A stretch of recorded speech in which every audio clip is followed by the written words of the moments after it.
Hello guys, this is Sandhya and welcome back to my YouTube channel. आप लोगों ने मेरे वीडियो को इतना ज़्यादा प्यार किया, इतना ज़्यादा सपोर्ट दिखाया, इतना ज़्यादा कंसर्न दिखाया, उसके लिए थैंक यू सो मच। कल मैंने एक वीडियो अपलोड करी थी एमआरएस का रिजल्ट मेरा क्या हुआ था, उसमें आप लोगों ने इतना ज़्यादा पॉजिटिव रिस्पॉन्स किया, इतना ज़्यादा मुझे सपोर्ट किया। और मैंने देखा कि मेरा ही नहीं, बहुत से ऐसे कैंडिडेट हैं जिनके मार्क्स अच्छे होने के बाद भी उनका सेलेक्ट नहीं हो पाया टायर 2 के लिए। तो वो लोग और मैं खुद अब किस चीज़ की प्रिपरेशन करूं, किस चीज़ में स्विच हो जाऊं, ताकि हमारा जो 2026 का एक टारगेट है कि हमें गवर्नमेंट जॉब कैसे ना कैसे करके लेनी है, उसमें हम उस मोड पे आ जाएं। सबसे पहले अब देखिए, रिज़ल्ट तो आ ही गया। मुझे खुद भी बहुत ज़्यादा गिल्ट हुआ, तकलीफ़ हुई, बहुत ज़्यादा चीज़ें मतलब अप एंड डाउन्स चीज़ें समझ में आई, बहुत रिग्रेट हुआ, बट इसका कोई आउटकम निकलने वाला नहीं है। जो रिज़ल्ट था वो आ ही गया। केवीएस का मैंने आपको पहले ही बता रखा है, मेरा पेपर अच्छा नहीं गया था, तो केवीएस में बिल्कुल भी मैं फोकस नहीं कर रही हूँ, क्योंकि मुझे पता है केवीएस मेरा नहीं निकलेगा। एमआरएस का 100% चांसेस थे, बट अब कुछ भी कह नहीं सकते। मेरिट हाई चली गई तो उसमें कुछ भी नहीं कह सकते। एट द एंड रिजल्ट हमारा निगेटिव रहा। बट अभी अब हम किस चीज़ पे प्रिपरेशन करें? सबसे पहले मैं बता दूं कि मैं 2022 में टीजीटी यूपी स्टेट लेवल का टीजीटी का फॉर्म मैंने फिलअप किया था 2022 का, इंग्लिश सब्जेक्ट से। बट आज तक उसका क्या कहते हैं, एग्ज़ाम हुआ नहीं। डेट कैंसिल होती चली जा रही थी, बट एग्ज़ाम नहीं हुआ।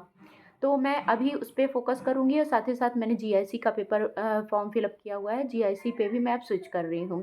साथ ही साथ अभी यूपी में ये यूपी में सुपर टेट आने वाला है और जूनियर टेट आने वाला है, उसकी भी मैं प्रिपरेशन करूँगी। आप लोग भी अब, अगर आपका केवीएस का अच्छे मार्क्स है तो आप केवीएस टायर 2 की प्रिपरेशन करिए। अगर नहीं अच्छे मार्क्स हैं तो आप अब स्टेट लेवल की वैकेंसीज देखना चालू कर दीजिए। देखिए, अभी डीएसएसबी का भी एग्ज़ाम होने वाला है, बट डीएसएसबी में मैं मतलब नोएडा जाएगा, मैं यूपी से हूँ, तो मैं इतने छोटे बच्चे के साथ ज़्यादा ट्रैवल नहीं करूँगी। मैंने एलटी में ट्रैवल किया था, मेरा कानपुर सेंटर गया था, उसमें मेरा पेपर भी ठीक ठाक नहीं हुआ और मुझे बहुत ज़्यादा प्रॉब्लम फेस हुई। तो इसलिए मैं डीएसएसबी भी स्किप कर रही हूँ। भले ही मैंने फॉर्म फिलअप कर रखा था, बट मैं डीएसएसबी का भी एग्ज़ाम नहीं दूंगी। अब मेरे पास 2-3 अपॉर्चुनिटीज़ है। एक ये 2022 वाला यूपी टीजीटी का, दूसरा जीआईसी लेक्चरर वाला जो कि अप्रैल में होगा, और तीसरा जूनियर टेट, क्योंकि सुपर टेट मैं दे नहीं पाऊंगी, क्योंकि 1 से 5 तक बीएड एलिजिबल नहीं है स्टेट पे।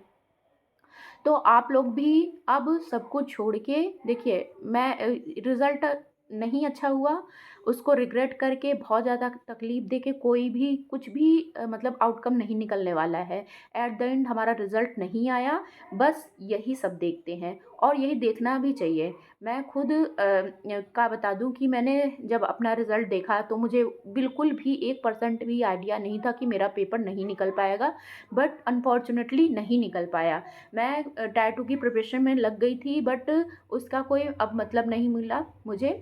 लेकिन एक चीज़ मैं बता दूं कि देखिए, एक चीज़ मैंने यही सीखा हुआ है, थोड़ा सा अपने आप को मोटिवेट करने के लिए, चाहे कह सकते हैं या जो भी कह सकते हैं आप, कि तुरंत आपको हर चीज़ में रिज़ल्ट आ जाए पॉजिटिव, ये पॉसिबिलिटी नहीं होती है। जब तक आप फेलियर नहीं देखेंगे तब तक आपको रिज़ल्ट कैसे मिलेगा, आपको फेलियर का फील कैसे होगा, तभी आपको इनकरेज मतलब एक एक मैं बात बताऊं, मैं रात के 2 बजे, आज रात के 2 बजे मैं बैठी हुई थी, मुझे नींद नहीं आ रही थी, बट मैंने अपनी चीज़ों को एनालाइज़ किया कि मुझे कहाँ मिस्टेक हुई है। देखिए, मेरा जीके बहुत वीक था, जीके में मैंने ध्यान भी नहीं दिया था। मैं अब अपना जीके जीएस कंप्लीट करूँगी, बहुत उस पर स्ट्रॉन्ग करूँगी। सब्जेक्ट मेरा अच्छा खासा है, उसमें कोई डाउट नहीं है, बट उस पर भी मैं वर्क करूँगी। और मतलब एक चीज़ ये हुआ, ईएमआरएस के रिज़ल्ट से मुझे ये चीज़ पता चला कि हाँ, इसमें कौन कौन सी मेरे अंदर कमियां हैं, जिसको मैं अभी भी सुधार सकती हूँ।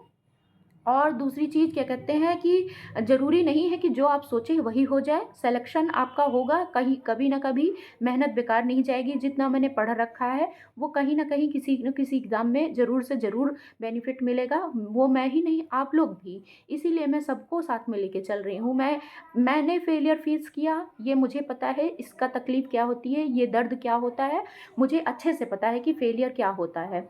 बट अब उसको हम ऐसे पॉजिटिव वे में ले सकते हैं कि ठीक है, नहीं हुआ, नेक्स्ट टाइम इस पे वर्क करेंगे।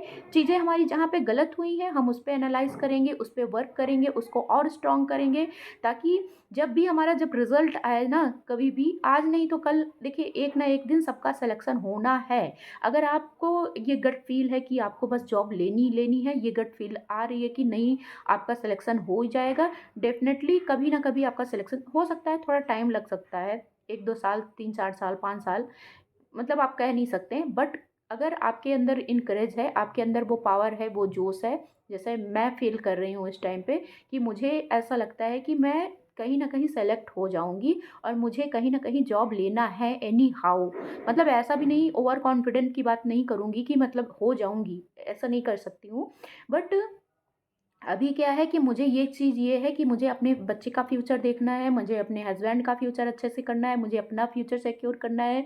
उसके लिए मैं इतनी ज़्यादा मेहनत करूँगी, इतनी ज़्यादा स्ट्रॉन्ग बनूँगी, ताकि कोई भी एग्ज़ाम मतलब मुझे बीट ना कर पाए। मैं एग्ज़ाम को बीट कर दूँ। बस मैं यही मोटिवेशनल मतलब मोटिवेट मैं यही अपने आप को कर रही हूँ कि अब जो भी हो गया, रिज़ल्ट जो भी आना था वो आ गया, वो आपके सामने है, वो मेरे सामने है। अब उसमें मतलब हम पास्ट में जाके उसको बदल नहीं सकते कि हम उसमें सही कर लें, बट हमारे जो फ्यूचर का भी एग्ज़ाम बचा हुआ है, जितने भी पेपर बचे हैं, जितने भी हैं कि अभी इसमें जॉब लगने के चांसेस हैं, तो हम उस पे फ़ोकस करते हैं। देखिए अगर आपने 2022 का टीजीटी का नहीं दिया है तो कोई बात नहीं। अभी जीआईसी का अगर आपने फॉर्म फिल अप नहीं किया है तो कोई बात नहीं, उसमें भी नहीं। अभी देखिए सुपर टेट आने वाला है, अगर आपके 1 टू 5th मतलब बीटीसी वगैरह आपने किया है, डीएलएड वगैरह, तो 1 टू 5th वाली आपकी वैकेंसी यूपी की स्टेट लेवल की आने वाली है, उसमें देखिए। और साथ ही साथ आपका जूनियर टेट का जूनियर टेट आएगा, जो कि हम लोग मतलब हम लोग इन द सेंस कि बीएड वाले भी एलिजिबल हैं उसमें, देखिए। और साथ ही साथ एएमआरएस की फ़ेज़ 3 की भी वैकेंसी आने वाली है। ये हमारे लिए एक गुड न्यूज़ हो सकती है, होगी। और डेफ़िनेटली जो हमने इसमें गलतियाँ करी हैं, हम टेट जो फ़ेज़ 3 आएगा उसमें गलतियाँ बेशक नहीं करेंगे, उसको सुधारेंगे। और अभी थोड़ा-सा टाइम लगेगा, साल 2 साल लग सकता है, इतना भी मतलब जल्दी नहीं आ जाएगा कि आज ही रिज़ल्ट हुआ है एएमआरएस का फ़ेज़ 1 का और कल वैकेंसी आ जाएगी, इतना इतना जल्दी नहीं आएगा, बट आएगी। देखिए ये था कि 3 फ़ेज़ में वैकेंसी का जो है वो लोग भरेंगे।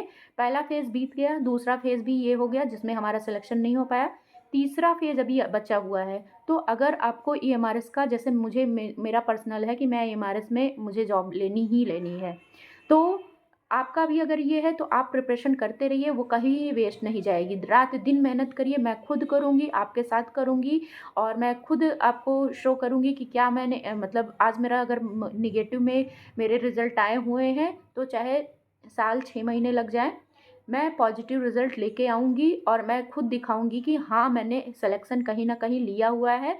यही इनकरेज आपके भी अंदर होनी चाहिए, यही जज़्बा आपके भी अंदर होनी चाहिए, तभी जाके कहीं न कहीं सिलेक्शन होगा। बस मैं यही कहना चाहूँगी आपसे कि जितना ज़्यादा हो सक रहा है अब अपने आप को पॉजिटिव वे में देखिएगा। जो रिज़ल्ट आया हुआ है उसमें भी एक पॉजिटिविटी ढूँढने की कोशिश करिएगा। कहाँ पे आपने गलतियाँ करी हैं उससे सीख रखिए, ताकि हम नेक्स्ट एग्ज़ाम जो हमारा आने वाला है उस पे क्या कहते हैं, हम उन चीज़ों को अपने वर्क कर लें, ताकि वो गलतियाँ हमारी दोबारा रिपीट ना हो और हम एग्ज़ाम कहीं न कहीं बीट कर ले जाएँ और हमारा सिलेक्शन हो जाए।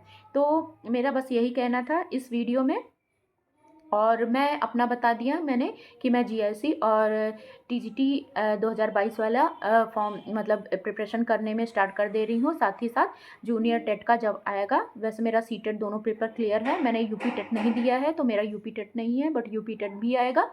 तो मैं यूपी टेट वैसे देखूंगी, अगर डालना होगा तो डालूंगी, नहीं तो मतलब मेरा कोई ऐसा नेसेसरी नहीं है, तो यूपी टेट का मैं इतना ज़्यादा फोकस नहीं करूँगी। बट हाँ, मैं जूनियर टेट का भी देखूंगी।